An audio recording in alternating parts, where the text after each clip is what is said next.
Tila tinuldukan na nila Oyo Boy Soto at Christine Hermosa ang bali-balitang hiwalay na daw ang dalawa. At tinuldukan na rin nila ang bali-balitang nagkakalabuan na daw silang mag-asawa. At mariin nilang pinabulaanan ang issue tungkol sa kanila ni Dieter Ocampo.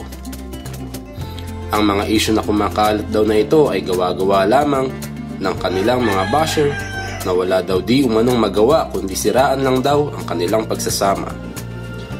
Sa katunayan nga daw ay happily married sila simula nung ikinasal sila. Kung mayroon man daw silang hindi pagkakaunawaan, ay agad naman daw nila itong naayos at hindi daw nila ito hinahayaang tumagal pa. May mga ibinigay pa nga silang mga tip para sa mga mag-asawa na habaan lamang daw ang pasensya at huwag kalimutang unawain ng isa't isa. Sinabihan din nila ang mga gumagawa ng kwento tungkol sa kanilang dalawa na kahit na ano pa daw ang kanilang sabihin ay hindi nito maapektuhan ang kanilang pagsasama. Kahit ang kanilang amang si Vic Soto ay sinabi na wala daw problema sa pagsasama nilang dalawa. Sila Oyo Boy Soto at Christine Hermosa ay isang halimbawa ng isang huwarang ama at ina sa kanilang pamilya.